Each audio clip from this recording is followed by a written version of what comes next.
8 meses de governo e 4 mudanças nos ministérios, o que dá uma média da queda de um ministro a cada 2 meses. Esse número não tem precedente na história da democracia recente do Brasil. Dos 4 ministros substituídos, 3 foram por corrupção e 1 por indisciplina política, chamemos assim, no caso, o ministro Nelson Jobim. As denúncias de corrupção renderam já mais de 30 prisões, portanto, não se trata de qualquer corrupção. Havia uma verdadeira indústria entre ONGs e o Ministério do Turismo, por exemplo, para desviar os recursos destinados a uma ação de turismo e não de corrupção de locupletação.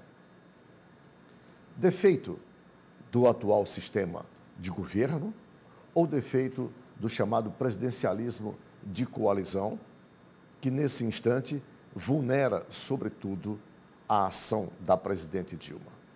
Até pelo seu passado, a sua reação tem sido aquela que se espera de um governante, imediatamente afastando aqueles todos envolvidos. Mas até quando a sociedade brasileira vai suportar troca de governabilidade por favores? É para discutirmos os vários aspectos do chamado presidencialismo de coalizão, democracia e corrupção, que estamos iniciando mais uma edição do programa Visão Política pela FGF-TV, canal universitário 14 da NET. E para analisarmos os vários aspectos dessa temática, nós temos hoje as participações dos nossos debatedores, os professores Dimas Oliveira. Conosco também o professor Roberto Martins Rodrigues e a presença do professor historiador, o doutor Rui Martínio Rodrigues. Eu sou Arnaldo Santos, peço a você, assinante, apenas 1 minuto para um rápido intervalo e já voltamos com mais uma edição do programa Visão Política.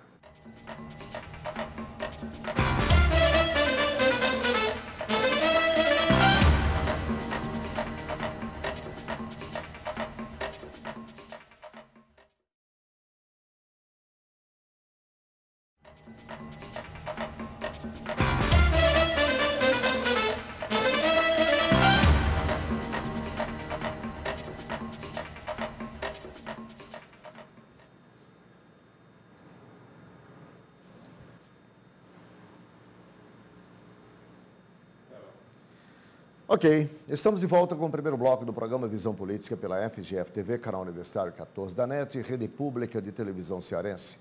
Se você é assinante ligou agora, nós voltamos hoje ao mesmo assunto, infelizmente. Corrupção, democracia. É que na semana que passou caiu mais um ministro, então forçosamente esta é a pauta hoje da sociedade brasileira, mais uma crise dentro do governo da presidente Dilma Rousseff. São 8 meses de governo, 4 ministros caíram, que dá uma média de um ministro a cada 2 meses. Desses 4, 3 por corrupção. Essas denúncias de corrupção produziram mais de 30 prisões de funcionários, quer dizer, de alto e baixo escalão do governo. A gente tem que voltar ao assunto. Mas eu queria colocar para os senhores uma outra perspectiva, que é presidencialismo de coalizão, modelo de governo que nós temos, democracia e corrupção. Nessas 3 vertentes, aí, eu queria colocar a seguinte perspectiva. Por que temos que sempre aturar e conviver com troca da governabilidade? O que é isso? O presidente, para poder governar, precisa trocar favores com o Congresso Nacional. Eu queria, professor Rui, para que o nosso assinante se inteire logo, me dê a definição de coalizão, só para poder o assinante se inteirar do que nós estamos falando aqui. Estamos falando de um sistema presidencialista, onde o chefe do governo acumula a função de chefe de Estado e não é escolhido pelo parlamento. É eleito independentemente do parlamento. Portanto, nem sempre coincide a eleição do chefe de governo, que acumula a função de chefe de Estado, com a maioria, com os partidos que constituem maioria no parlamento. e isso cria uma possibilidade de crise. Além do mais, no presidencialismo, os mandatos têm um período estável, não se destitui um presidente facilmente. No parlamentarismo, seria mais fácil resolver essas crises, porque cairia um gabinete, inclusive se poderiam convocar novas eleições para renovar o parlamento e tal. O parlamentarismo convive melhor com a crise permanente da realidade política. A política é um ambiente de crise permanente. O presidencialismo não tem esse jogo de cintura. Inclusive se dizia, eu estou conjugando o verbo no passado, e vai já ficar claro por quê, se dizia que o presidencialismo só tinha dado certo nos Estados Unidos. Estou conjugando o verbo no passado porque começa a surgir uma dúvida se também dá certo nos Estados Unidos, por motivos que muito recentemente vieram à tona. Então, o que ocorre é que nós temos, além disso, da fragilidade própria do sistema presidencialista, nós temos uma estrutura partidária, um sistema eleitoral muito complexo, com um número muito grande de partidos que dificulta muito a formação de uma maioria no parlamento. O resultado, essa maioria tem que ser negociada. Então, fala-se em coalizão, que seria uma grande aliança. Só que as coalizões, por força até da indisciplina interna dos partidos, essa coalizão se forma não com base num programa, mas ela tem apenas um sentido de um pacto eleitoral. No momento da eleição, os políticos de diferentes partidos se combinam. Eu faço dobradinha contigo, vota para mim, para tal cargo, que eu voto com você para outro cargo. Passada a eleição, a cada votação no parlamento é uma nova negociação.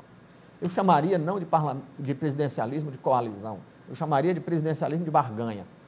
E isso se agrava pelo fato de que agora nós temos uma chefe de executivo de Estado que é formalmente a líder, mas ainda não se afirmou como líder informalmente. Existe aquela história da liderança formal e informal. A liderança formal é dela. A liderança informal ainda não está definida como dela.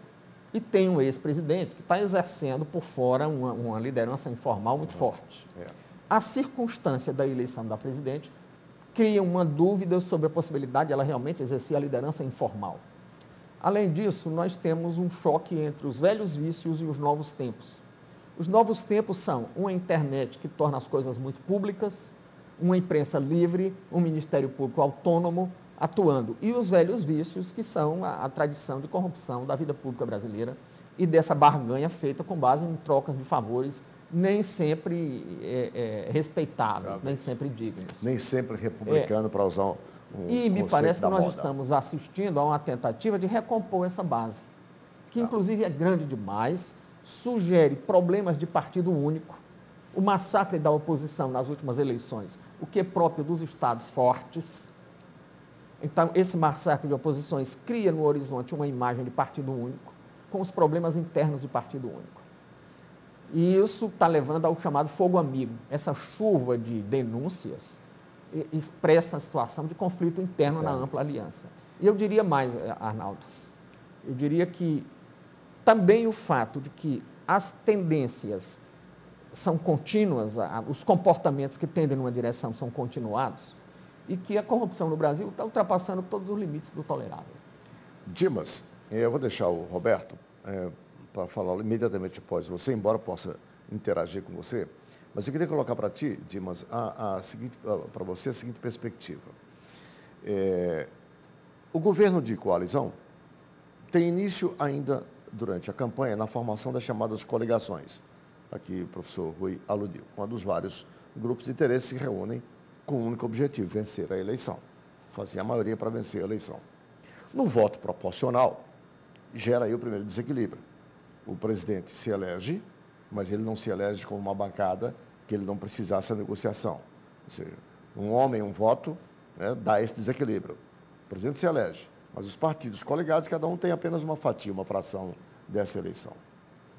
Passou a eleição, diz, e não está errado, quem ajuda a eleger, ajuda a governar. Inicia-se, portanto, a formação da coalizão, que é o pacto para a governança. Isso gera o que nós conhecemos, a barganha, o balcão de negócios do Congresso. Até quando é possível a sociedade resistir isto? A troca para a governabilidade. Arnaldo, é uma situação que eu vejo de maneira mais simples, essas coisas todas, né? eu não consigo...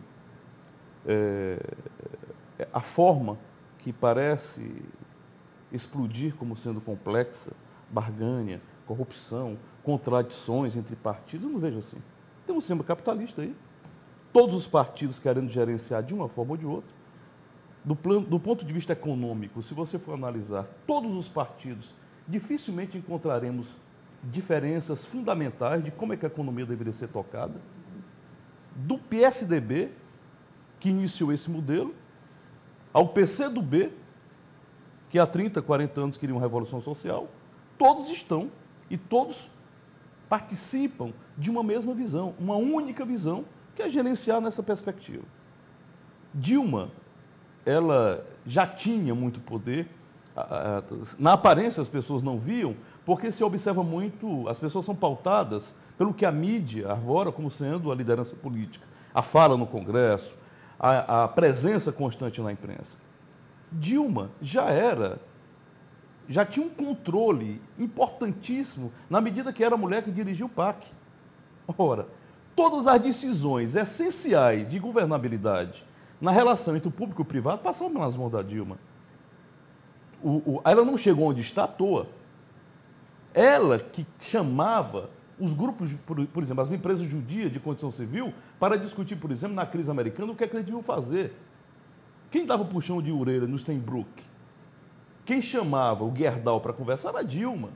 Então, achar que Dilma já definia politicamente naquilo que já era essencial, já à época do Lula. Enquanto o Lula viajava para o Oriente Médio, para a ONU, e fazia o trabalho junto à população como uma expressão pública do partido, uma expressão pública do governo, a grande gerente, aquela que na realidade capitaneava as principais decisões e que coordenava o conjunto dos ministérios, era Dilma.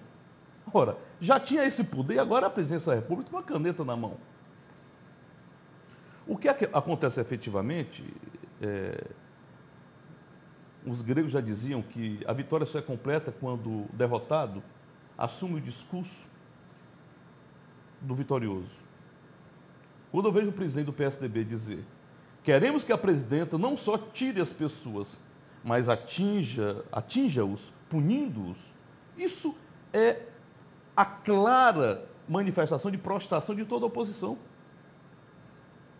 Quer dizer, a oposição não tem outra coisa a não ser a pedir que a presidência da República puna de maneira exemplar.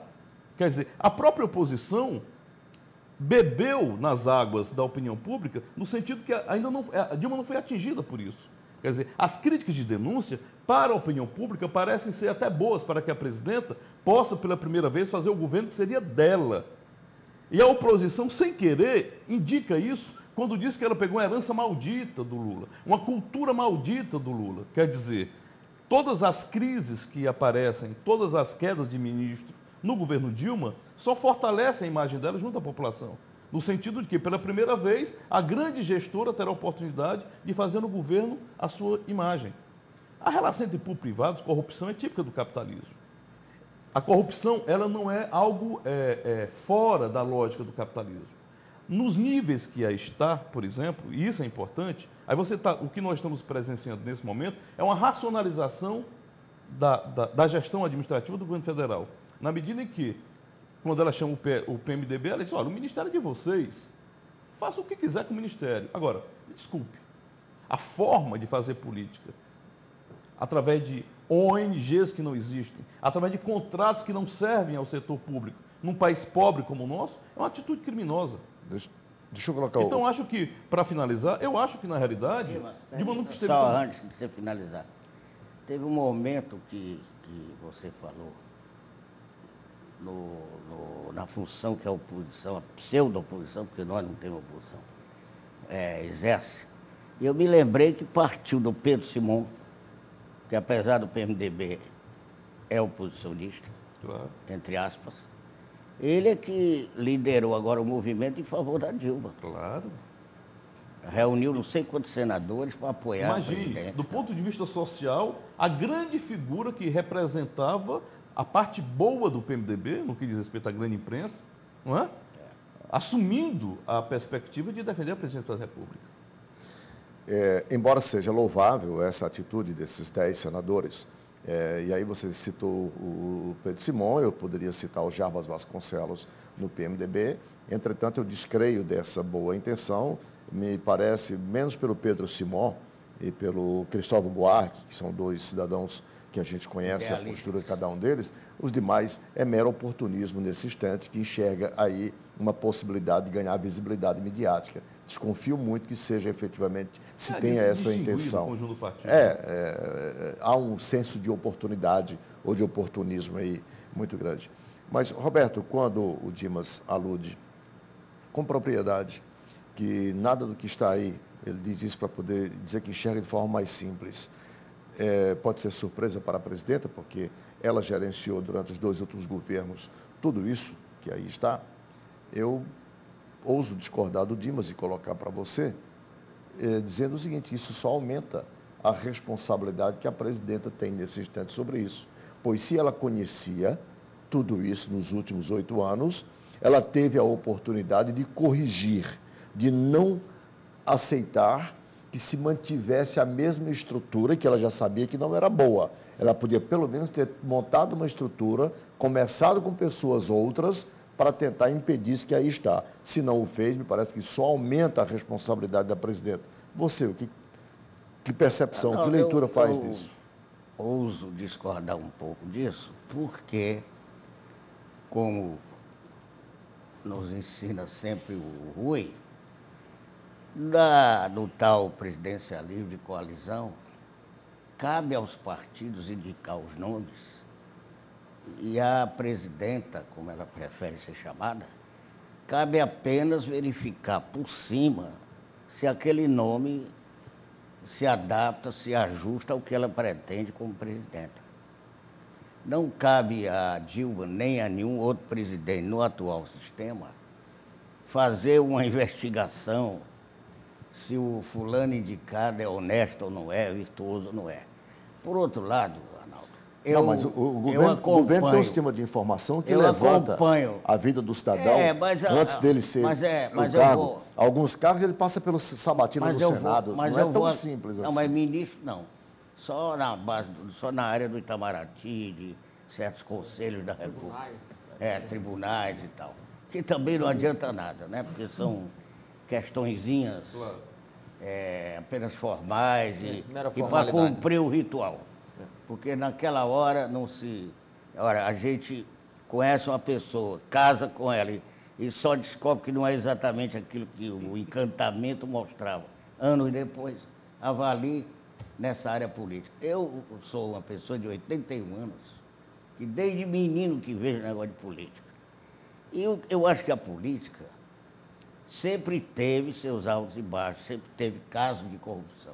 O que acontece agora é que a internet, há uma fama muito grande da grande imprensa em mostrar as mazelas.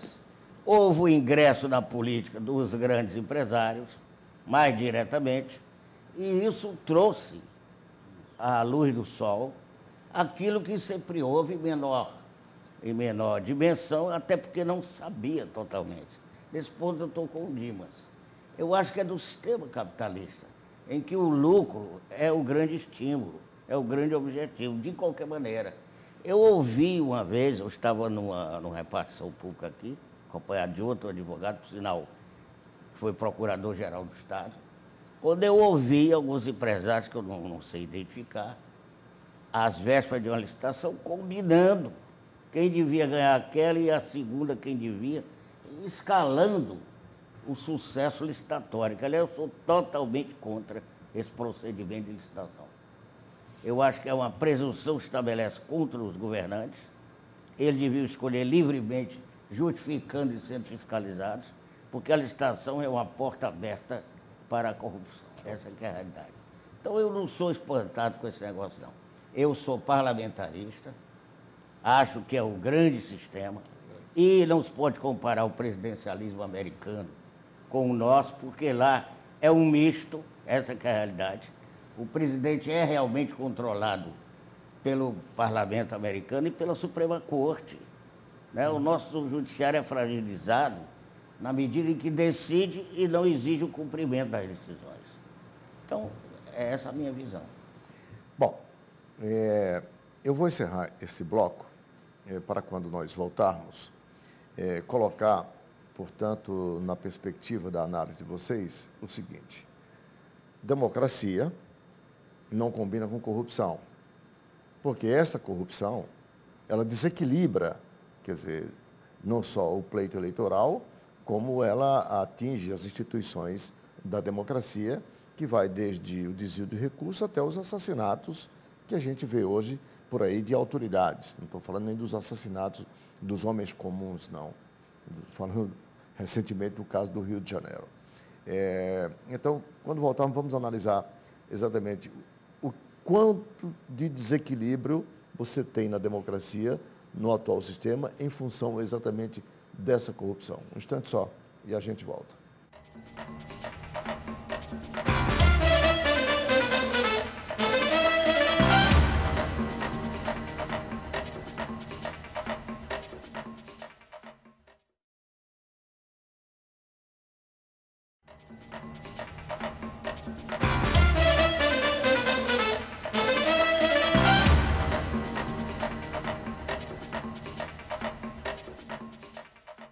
Estamos de volta com o segundo bloco do programa Visão Política pela FGF-TV, canal Universitário 14 da NET e Rede Pública de Televisão Cearense.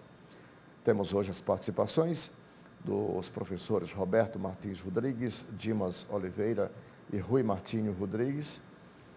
Estamos discutindo mais as crises sucessivas no governo da presidente Dilma Rousseff, com a saída na semana que passou do ministro da Agricultura, ministro do PMDB, já substituído.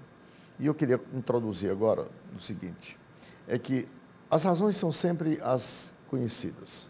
Corrupção, postura não condizente com a altura do cargo, se não praticada pelo ministro, pelo titular, mas por pessoas muito próximas dentro da estrutura de governo, pessoas essas da confiança desse ministro, quer dizer, recrutadas para servir ao país.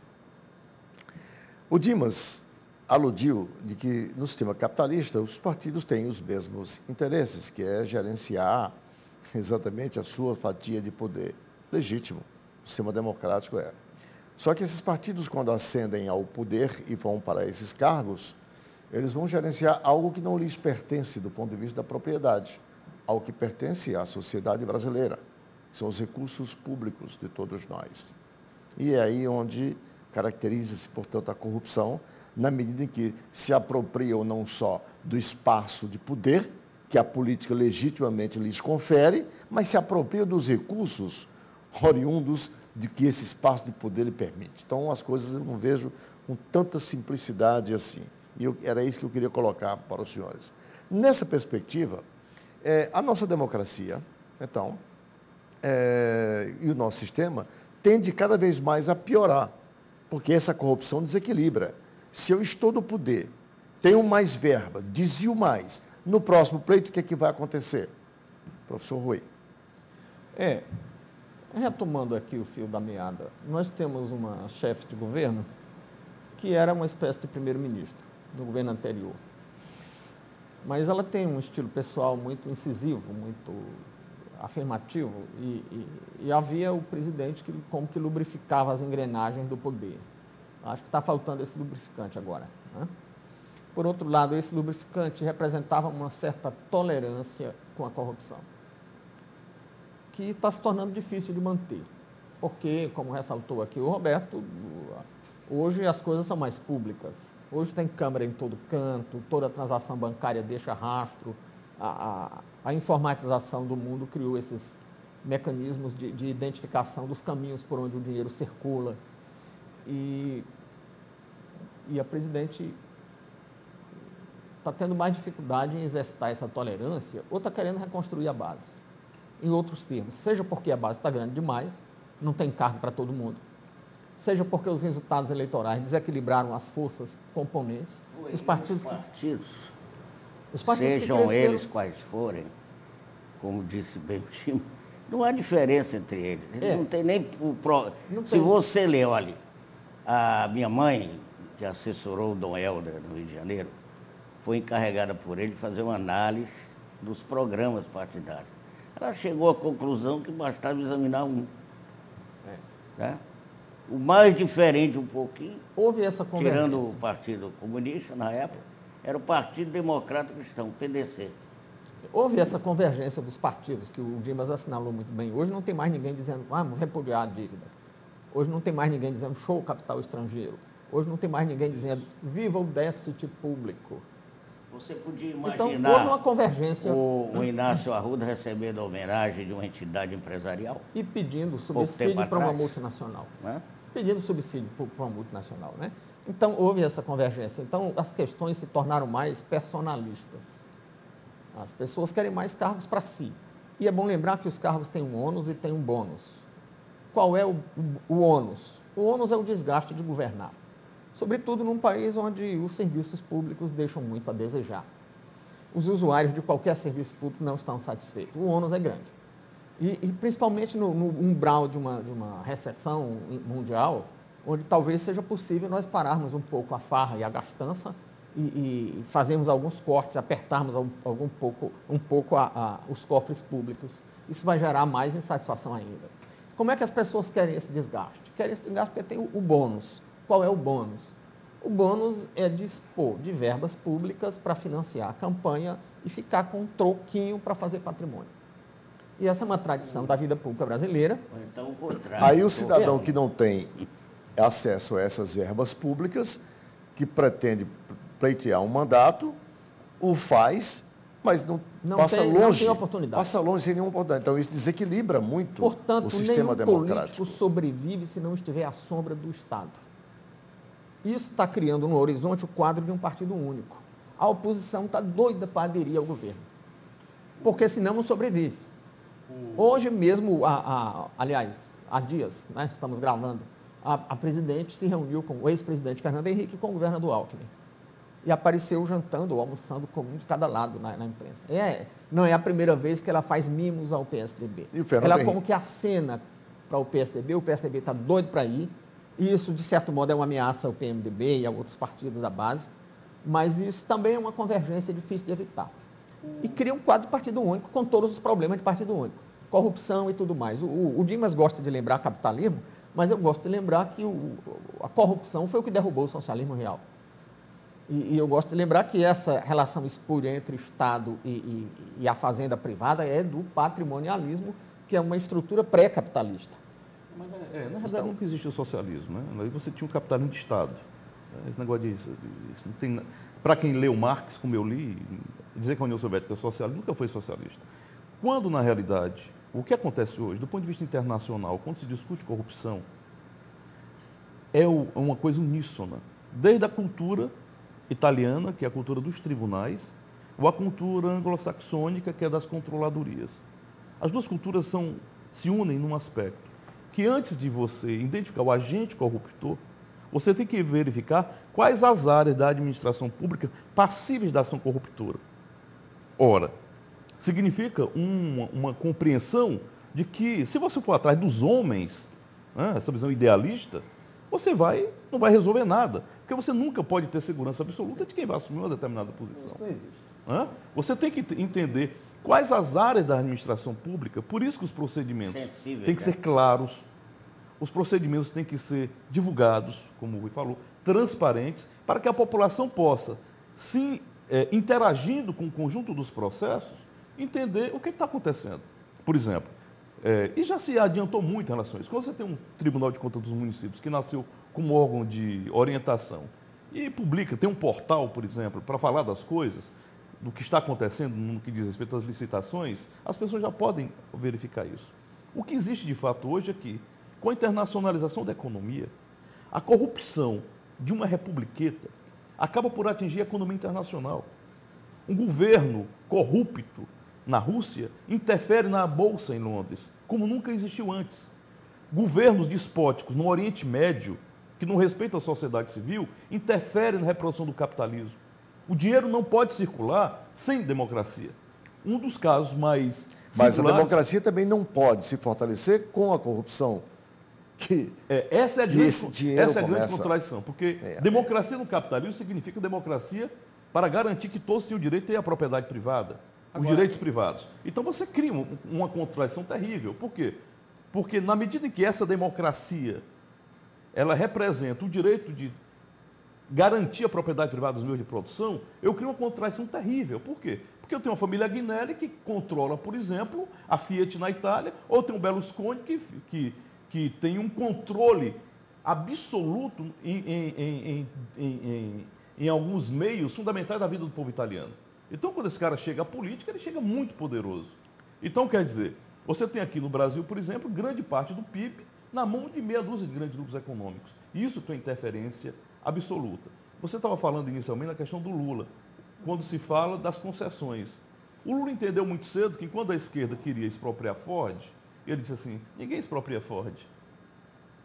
O que eu vou querer da Ford são algumas concessões. Bom.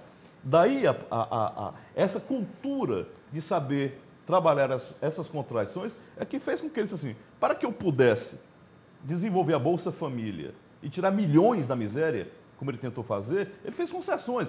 Na cabeça do Lula foi matemática. Se eu não me aliar a Sarney e a meia dúzia de homens que no passado jamais eu me aliaria, muitos dos projetos sociais não tinham ido para frente. O que a Dilma, na realidade, faz hoje, do meu ponto de vista, é recuar dessa forma de fazer política e se aproximando um pouco do que o FHC tentava fazer. O FHC diz o seguinte, indique quem você quiser, mas traga um técnico. Ele fez isso em algumas áreas chaves, como o Banco Central e outras mais. O que a Dilma quer fazer hoje? O que eu insisto nessa questão da corrupção na democracia, e especificamente no caso brasileiro, é porque, ao contrário do que muitas pessoas ainda pensam, ter liberdade de expressão, de opinião, liberdade de imprensa, ter eleições diretas, tudo isso está longe do que é democracia no seu conceito filosófico. Isso é apenas a democracia formal.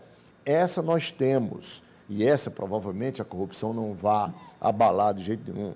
Mas a democracia, na sua essência, vamos chamar aqui horizontalizada, para facilitar, é aquela que permite que todos os cidadãos, sem exceção, tenham um mínimo de dignidade para viver.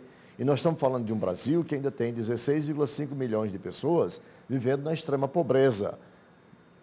Nós estamos vivendo num Brasil em que mais de 50% dessas 16 milhões de pessoas não tem um simples vaso sanitário dentro de casa.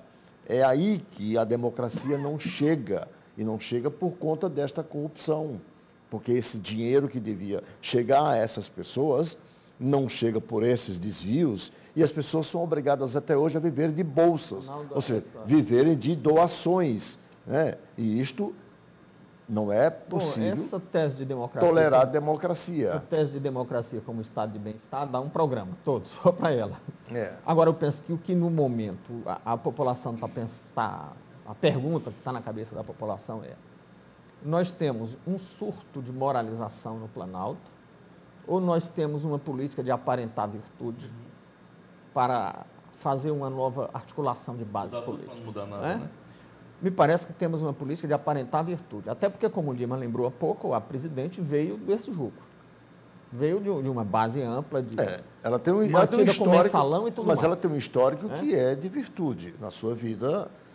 E isto bate com as ações que ela está dando agora. Ela vem do âmago desse processo e ela, inclusive, se elegeu, foi ministra, foi chefe de executivo informalmente nesse processo e se elegeu com base nesse processo. E certamente que o político engole sapo. A política é a arte de engolir sapo. Ele engole sapo, mas planta o famoso pé de catispera, da expressão nordestina. Né? E do modo como o político está sendo tratado, ela está tratando os políticos do parlamento como o Collor fez. Ela está jogando a imagem do político como corrupto e tudo mais, e ela como uma moralista que está limpando tudo. Você pode dizer, dentro do que você estava interrompendo um pouco, o que você está dizendo, que quanto nas condições atuais do capitalismo, corrupção, ela está diretamente relacionada à fragilidade da democracia. Por exemplo, se você for observar nos Estados Unidos ou nos países capitalistas europeus, onde existe um maior índice, uma conscientização maior das pessoas Finlândia, e que a Nova democracia, Zelândia, Dinamarca, então as condições sociais de existência das pessoas também é superior.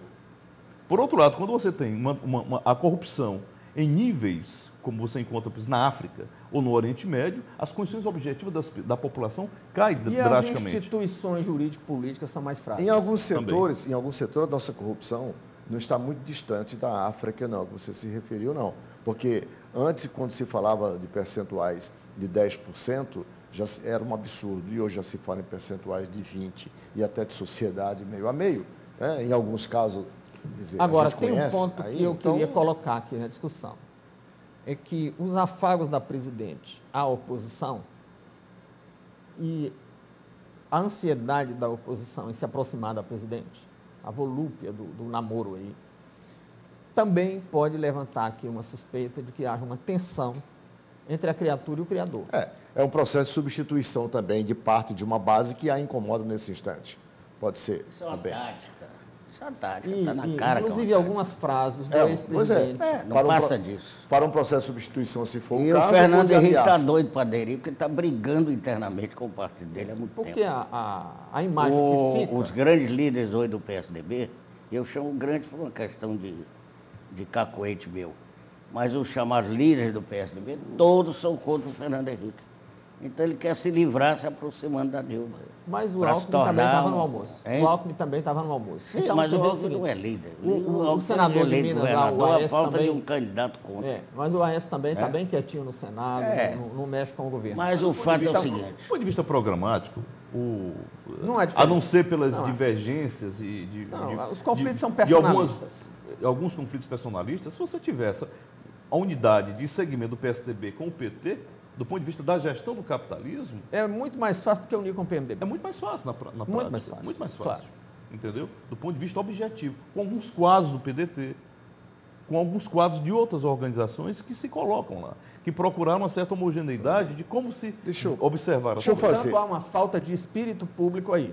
Quando as forças políticas que poderiam se aliar sem recorrer a esse jogo de fazer a máquina funcionar à base da corrupção, não se aliam para manter lideranças personalistas no poder, eles estão sacrificando com isso o interesse público. Deixa eu fazer o intervalo aqui, deixando no ar a seguinte colocação.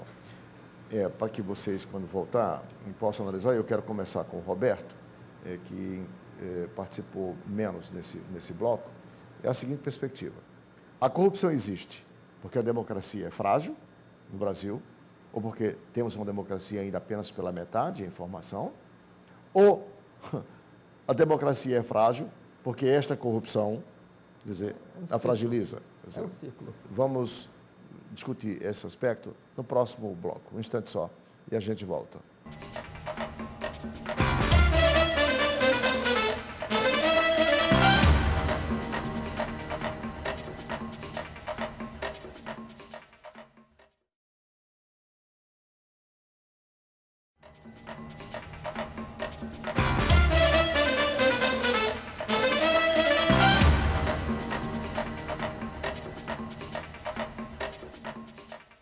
Estamos de volta com o terceiro e último bloco do programa Visão Política pela FGF-TV, canal Universitário 14 da NET, rede pública de televisão cearense.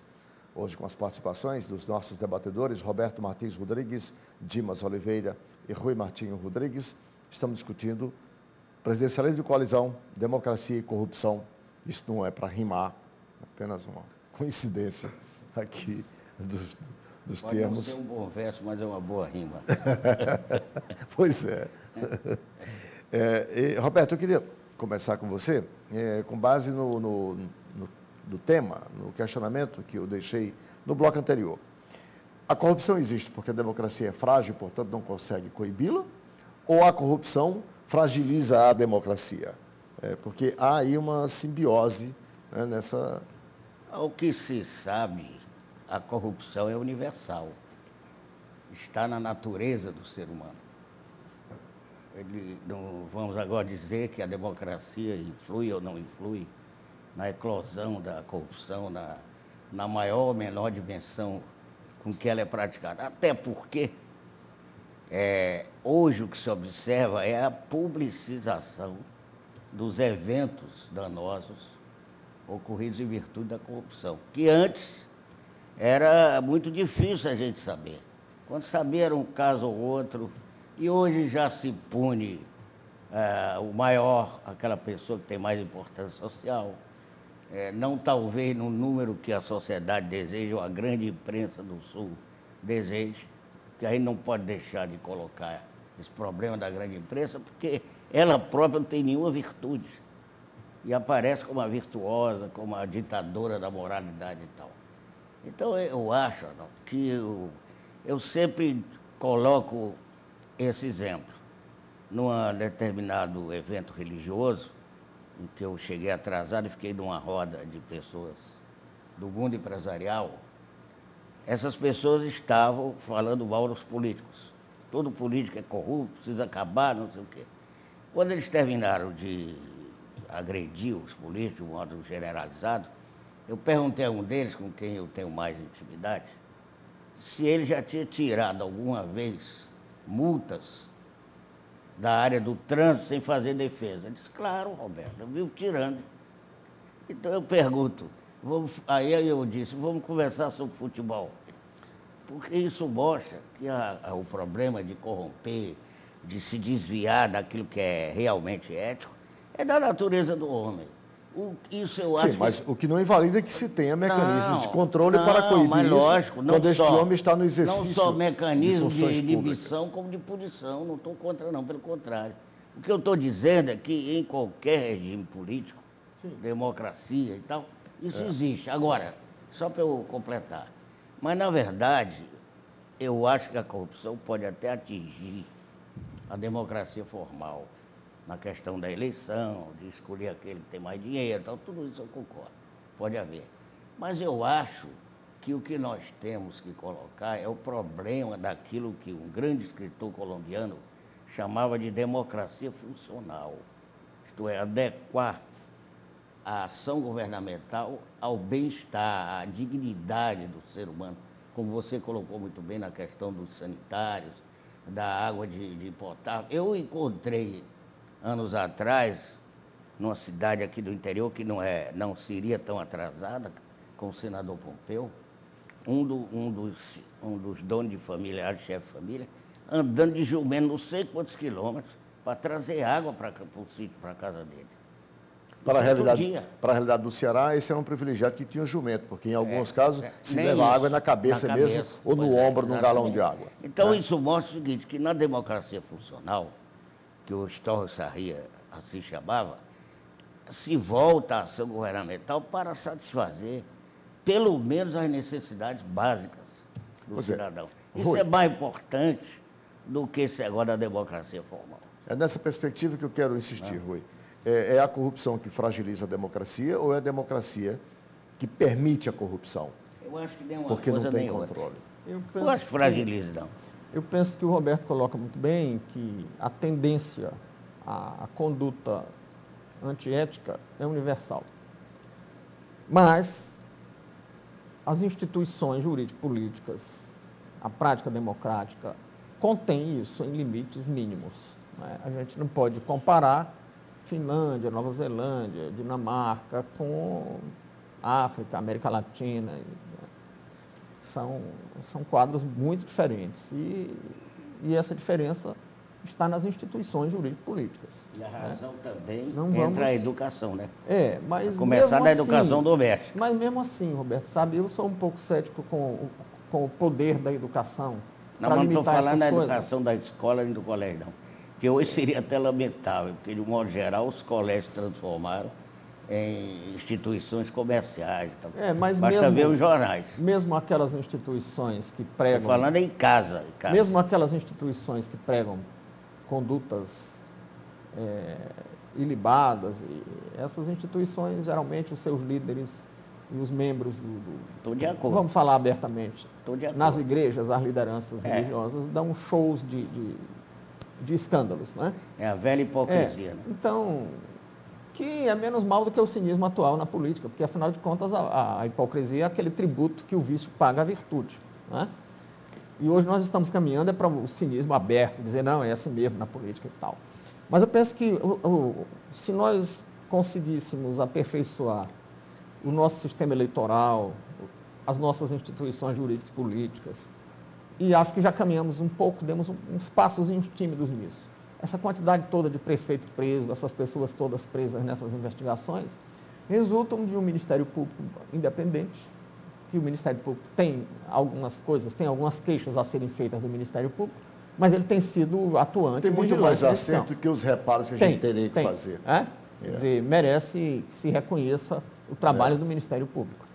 E temos também algum efeito de termos uma imprensa livre, apesar da influência que um Estado todo-poderoso que nós temos exerce através da publicidade, de outras coisas, mas temos também uma imprensa livre. E eu penso que o problema eleitoral, a história do voto proporcional, então, a falta de um voto distrital que crie uma relação mais íntima entre o representante e o representado, essas coisas poderiam melhorar. Mas voltando aí para fechar o tema, me parece que esse espetáculo, né, e a política é um espetáculo, não vamos esquecer isso, esse espetáculo de moralização, de aparentar virtude, está deixando mal na figura, ou mal na fita, o ex-presidente. Porque a impressão que fica é que a atual presidente, que veio do sistema do presidente anterior, que foi criada e aleitada por ele no sistema de coalizão do governo anterior, tem a herança maldita, que não é a quantidade de divisa, 350 bilhões de dólares de divisa, que não é uma inflação moderada, que não. A herança maldita é a corrupção. Eu queria... Isso indica uma tensão entre criatura e criador. Eu queria colocar o Dimas nessa perspectiva, só fazendo aqui um reparo, que nós não estamos discutindo aqui a democracia em si, e sim a corrupção e a sua interferência na democracia. Porque pressupõe, Dimas, que num sistema democrático você tem todos os mecanismos para você controlar e, portanto, impedir essa corrupção. Só a democracia, aparentemente, tem os instrumentos formais, legais para isso, pegando a partir das instituições jurídicas políticas. Entretanto, o que nós observamos hoje olha como essa corrupção tem comprometido a democracia e o quanto a democracia não tem sido capaz de coibi-la.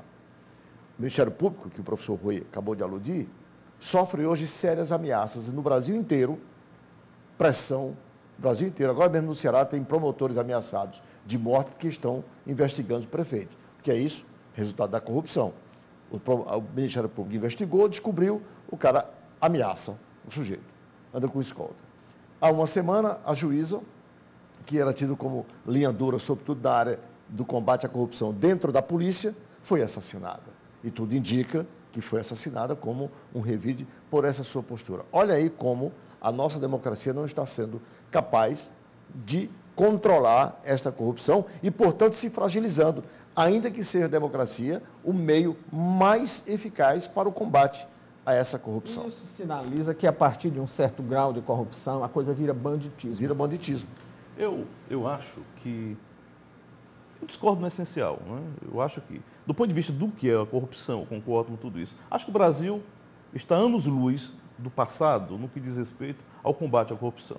Acho que o que existe é a maior explicitação e, contraditoriamente, a movimentação política do povo brasileiro e as lideranças, desde do FHC, Lula e agora Dilma, durante esse período, você fortaleceu imensamente os elementos de controle, seja com o fortalecimento do Ministério Público, com o fortalecimento da imprensa. Quer dizer, a corrupção ela se tornou mais visível. Exatamente. E a identificação da corrupção, você não consegue combater o que você idealiza como sendo algo extrínseco ao sistema.